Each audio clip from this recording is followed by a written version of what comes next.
People like you better get out of my condo. You loser, who can only make $1,400 for income. That's what my husband Paul said and tried to kick me out. Normally, I would shrink back in fear, but I already made up my mind. Okay, but are you sure about that? When I told my husband something, his face turned pale all at once. My name is Joyce.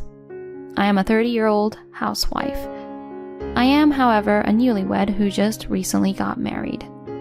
I met my husband Paul at a blind date. He is 3 years older than me, but he is very patient, just like his age, and also was good looking.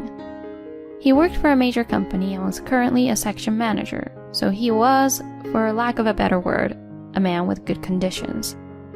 And even without that, he was a very kind and gentle man, and I was attracted to him on the inside as well. We exchanged contact information, and we began to see each other, and after a few more times, we started dating. About a year into our relationship, he proposed to me. The place for the proposal was a fancy restaurant with a beautiful night view, although the location was a bit cliché. The restaurant was quite expensive, and the food was extremely delicious. I thought he might propose to me, but the meal was so good that I couldn't stop thinking about it. So, when he gave me the ring and asked me to marry him, he seemed incredibly surprised. I think he was really surprised because he told me later. I thought you might have found out, but seeing your reaction, Joyce, I was glad that the surprise seemed to have worked on you. So, like that, his proposal was a success, and I was satisfied, filled with happiness, as we were to get married. We then immediately went to greet each other's parents. Paul is pretty straightforward in his way of expressing love, so his greeting to my parents was amazing. I will make your daughter the happiest person in the world. Please, leave your daughter in my hands with peace of mind. He said these words so powerfully that my parents seemed to sense his sincerity. Paul, please take good care of my precious daughter. Seeing him shake hands firmly with my father, I was convinced that our future married life would be absolutely happy. After that, we successfully greeted his parents, completed the meeting of both families, and we had our wedding ceremony. The ideal wedding ceremony that we had planned together was well received by those who attended, and it became a very good memory. Then, our newlywed life began. My husband had told me that he wanted me to be a full-time housewife after we got married, so I resigned from my job and became a full-time housewife. From then on, I worked very hard at housework. I had lived on my own for a long time, so I was good at cooking. But since I became a housewife, I wanted to improve my cooking skills, so I studied a lot and improved my skills. This meat and potatoes is really delicious. Really? Oh, I'm glad. I am happy to have a wife who is a good cook. I was happy that my husband was so happy to eat what I cooked. When people are happy, it makes them want to work harder. After that, I continued to study cooking and expanded my menu and repertoire. For the next year or so, I worked hard at housework as a full-time housewife.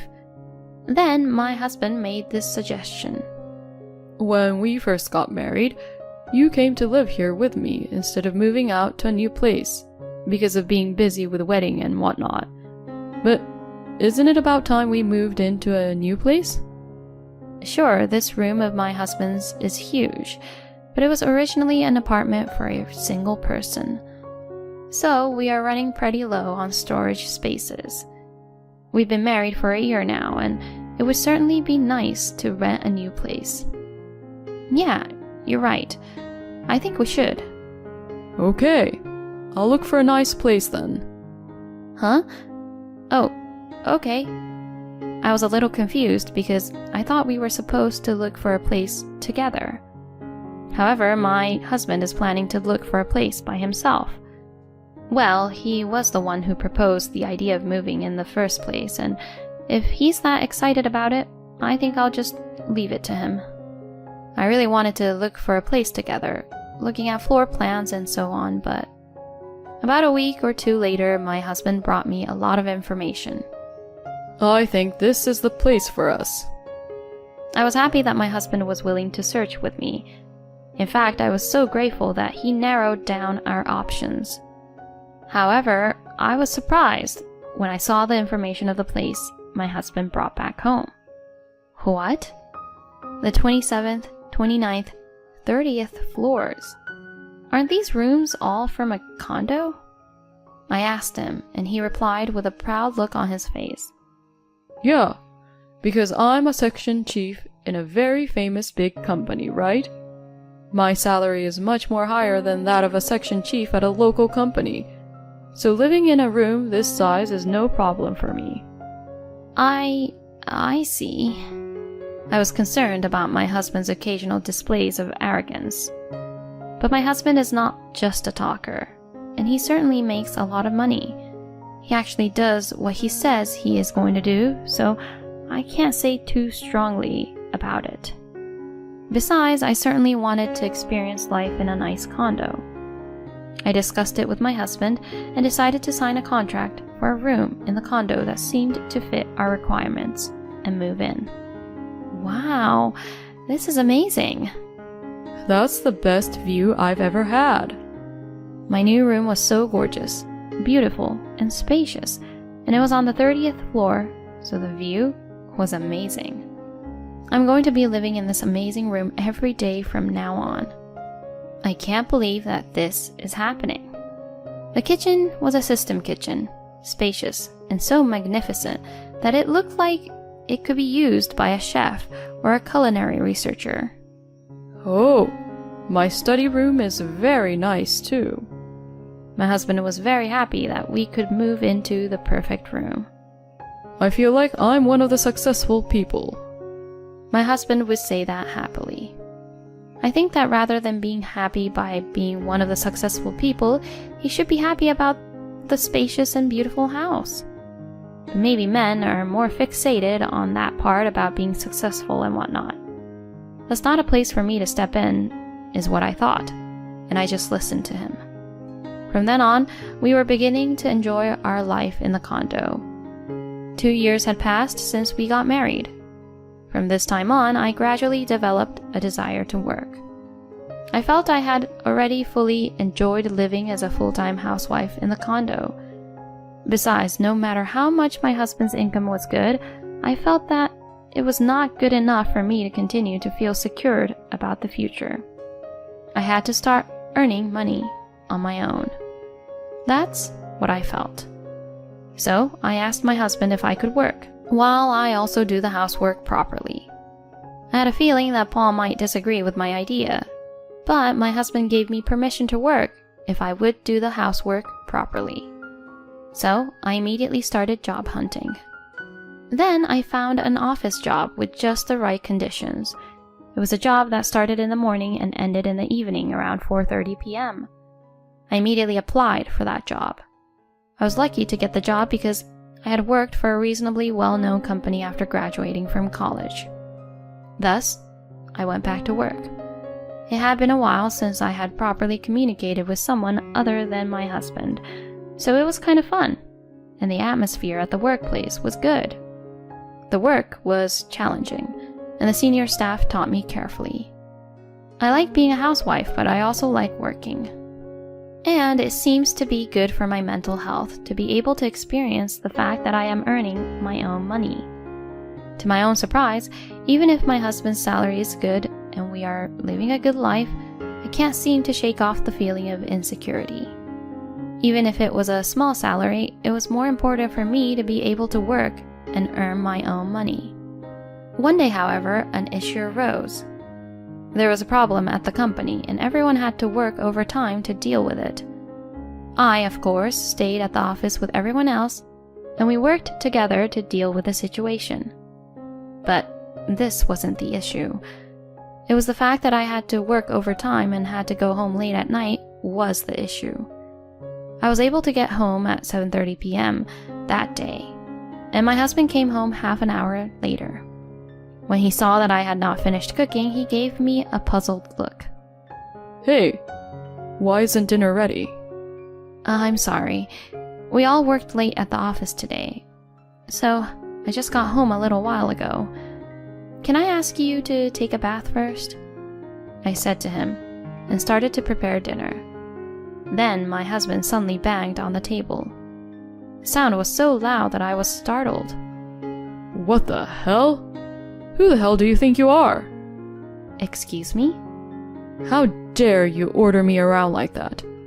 I get to decide on my own when to take a bath. Oh, I'm sorry.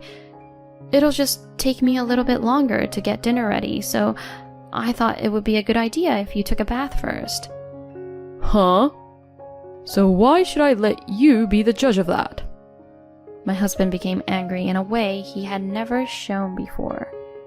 I had never seen him like that, so I was really surprised. I allowed you to work because you promised to do the housework perfectly. How dare you break your promise? My husband's anger continued to grow, and all I could do was apologize. And from then on, his attitude became worse and worse. What? Our dinner is fish today? I want meat. Why can't I get meat? I'm sorry. It was meat yesterday, so I thought I'd change it up for our nutritional balance. Don't do anything unnecessary. My goodness, you really are a useless wife. My husband continued to pay detailed attention to me and verbally abused me after that.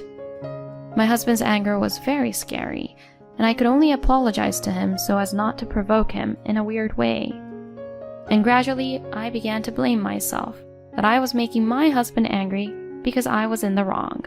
From then on, I tried to be careful about how to not make my husband angry like that. But no matter how well I did my chores, my husband would get irrationally angry with me, depending on his mood at the time. Hey, the water in the bath is not warm at all. But the day before yesterday, you said that it was too hot. Don't you talk back to me.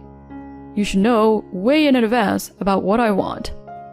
But only a psychic could do that. But when I disobey my husband, he gets even angrier. I'm sorry.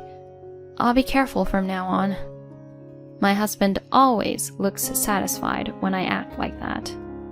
I guess he is happy that he gets to subdue his own wife.